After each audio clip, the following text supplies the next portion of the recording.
तो कल हमने और आपने कहाँ तक कथा श्रवण किया?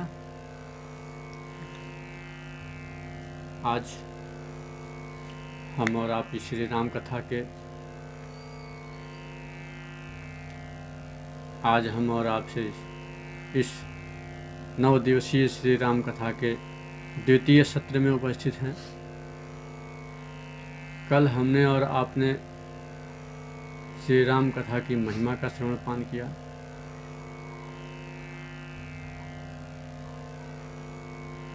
पूज्यपाद गोस्वामी तुलसीदास जी ने राम कथा की महिमा को सुनाया। भगवान के नाम की महिमा को सुनाया। गुरु चरण की महिमा को सुनाया। गुरु चरण रज की महिमा को सुनाया।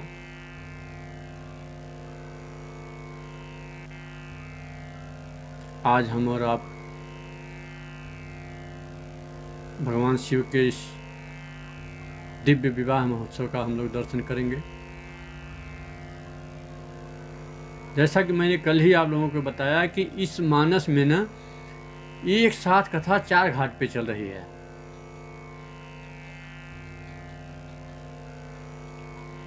इस पोथी में एक साथ 4 घाट पे कथा चल रही है।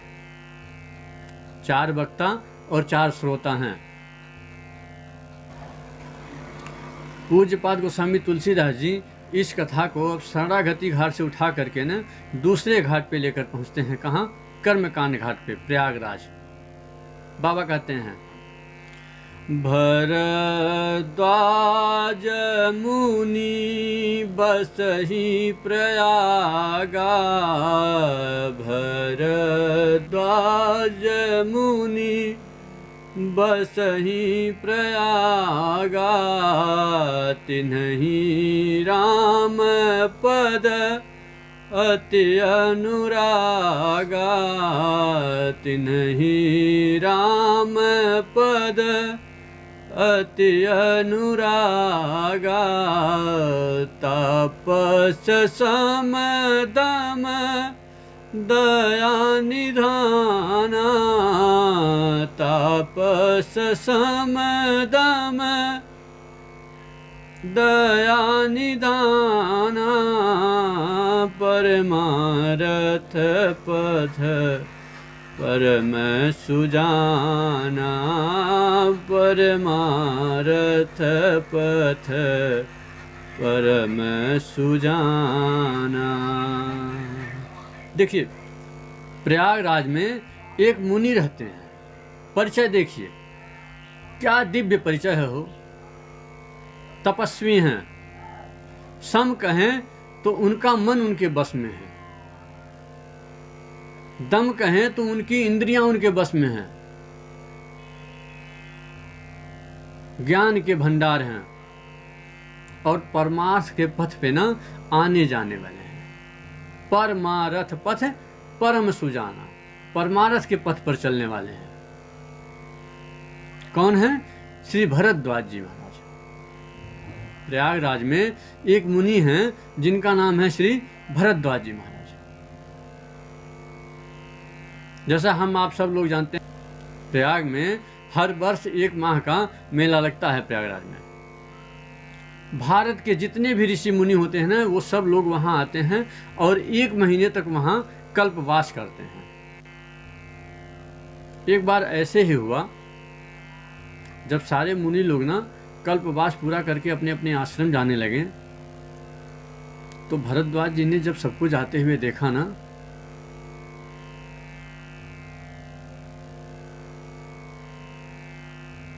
तो एक मुनि है जिनका नाम है श्री याज्ञवल्क जी महाराज।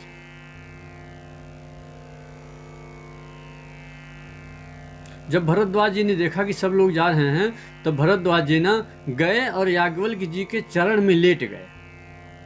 पकड़ के बैठ गए हो जगड़ के। कहे, मुनिवर, सब लोग तो जा रहे हैं, आप मत जाइए।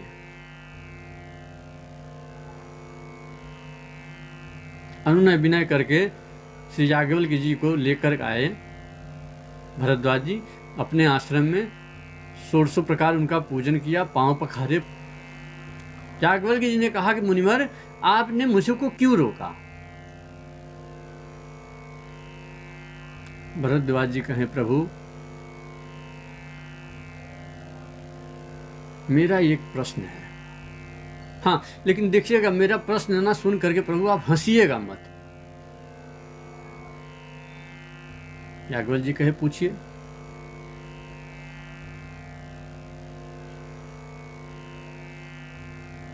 भरद्वाज जी कहे, प्रभु मेरा प्रश्न है, राम कवन प्रभु पूछहि तो ही, राम कवन प्रभु पूछहु तो ही।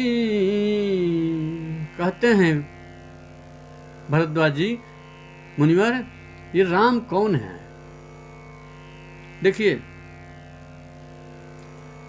यहाँ एक मूल अंतर समझिएगा। भक्त का यही स्वभाव होता है, क्या कि भक्त जब कोई प्रश्न करता है ना, तो भक्त के प्रश्न के केंद्र में भगवान की कथा होती है। और जब संसारिक जीव कोई प्रश्न करता है तो उसके प्रश्न के केंद्र में ना ये झूठा संसार होता है। किसी ऋषि से, किसी मुनि से, किसी महात्मा से ना कदापि ऐसा प्रश्न नहीं करना चाहिए कि चलती हुई कथा बंद हो जाए। भरद्वाज जी ने पूछा, प्रभु राम कौन है?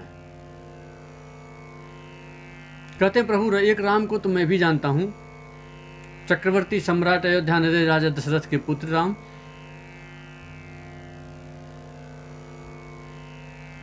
जिनकी पत्नी का हरण हुआ, क्रोध आया, उन्होंने जाके रावण से युद्ध किया और रावण का वध किया। प्रभु मेरा प्रश्न यह है कि क्या जिस राम को मैं जानता हूं, क्या शंकर भगवान भी उन्हीं राम की दिन रात नाम जपते हैं, उन्हीं राम का? या मैं जिस राम को जानता हूं वो राम कोई और हैं, और शंकर भगवान जिस राम को दिन रात जपते हैं वो राम कोई और हैं? कहते, प्रभु ये मेरा संशय है, आप ना मुझे अनेक प्रकार से कथा सुना करके मेरे इस संशय को प्रभु दूर करिए। याज्ञवल्क्य जी बोले, भरद्वाज जी आपकी चतुराई मैं समझ गया। क्या कि आप मेरे से भगवान की कथा सुनना चाहते हैं ना, इसलिए मूढ़ बन करके मेरे से प्रश्न कर रहे हैं। सुनाऊंगा ऋषिवर, मैं आपको कथा अवश्य सुनाऊंगा। कहते हैं, ठीक ऐसे ही जैसे आपने आज प्रश्न किया ना, ठीक एक बार ऐसे ही माँ पार्वती भी एक बार शंकर जी से प्रश्न किया था। वो प्रसंग तो मैं आपको बाद में सुनाऊंगा, उससे पहले की एक कथा सुनिए। कौन सी कथा हो? कहते हैं कि कथा कैसे सुनी जाए। कथा कैसे सुनी जाए? कथा किसको सुननी चाहिए या किसको सुनानी चाहिए? शंकर भगवान तुरंत उत्तर देते हैं, क्या राम कथा के ते अधिकारी, राम कथा के ते अधिकारी, जिनके असत संगत अति प्यारी। बाबा कहते हैं कि कथा उसी को सुनानी चाहिए जिसको सत्संग से प्रेम हो। जिनको सत्संग से प्रेम न हो उनको कथा कदापि नहीं सुनानी चाहिए। अब याज्ञवल्क्य जी सोचे कि ये कैसे पता चलेगा कि ये कथा सुनना चाहते हैं कि नहीं सुनना चाहते हैं। फिर अगर कोई और कथा सुनाने लगूंगा और इनको यदि सत्संग से प्रेम नहीं होगा तो ये मुझे रोक देंगे कि बस करिए महाराज, हो गया। मैं पूछा कोई और कथा और आप सुना रहे हैं कोई और कथा। और अगर सत्संग से इनको प्रेम होगा तो मैं जो भी कथा सुनाऊंगा ये प्रेम से सुनेंगे बैठ के। फिर क्या कोई और कथा सुनाई जाए। याज्ञवल्क्य जी बोले, क्या एक बार त्रेता युग माही, एक बार त्रेता त्रेता योग माही शंभु गए कुंभ ऋषि पाही शंभु गए कुंभ ऋषि पाही संग सती जग जननी भवानी संग सती जग जननी भवानी पूजे ऋषि अखिलेश्वर जानी पूजे ऋषि अखिलेश्वर जानी राम कथा मुनि बरज बखानी सुनिय महेश परम सुख मानी कहत सुनत रघुपति गुण गाथा कहत सुनत रघुपति गुण गाथा कछु दिन तह रहे गिरिनाथा कछु दिन तह रहे गिरिनाथा मुनि संग विदा मांगे त्रिपुरारे मुनि संग विदा मांगे त्रिपुरारे चले भवन संग दक्ष कुमारी चले भवन संग दक्ष कुमारी चले भवन संग दक्ष कुमारी। बाबा कहते हैं याज्ञवल्क्य जी, त्रेता युग का समय था। भगवान शंकर ना माँ सती को लेकर के ऊपर से नीचे आ गए। कहाँ से? कैलाश से उतरकर दंडकारण्य वन पंचवटी में ना अगस्त जी के आश्रम में भगवान की कथा सुनने के लिए आ गए, देवी जी को लेके, माँ को सती जी के साथ। अब देखिए, दर्शन करिए। अब जिसके दरवाजे में भगवान शंकर ही आ जाएंगे उसकी क्या दशा होगी हो। अगस्त जी ने देखा शंकर जी को, लगे नाचने। दिव्य आसन पे बिठाया भगवान को, शंकर भगवान को अगस्त जी ने, और बैठा करके ना पांव पखारे। पांव पखारने के बाद लगे पूजन करने। जब पूजन करने लगे ना, सती जी सोचने लगे कि हम कथा सुनने आए हैं और ये कथा सुनाने वाले हैं। वक्ता ही श्रोता की पूजा कर रहा है।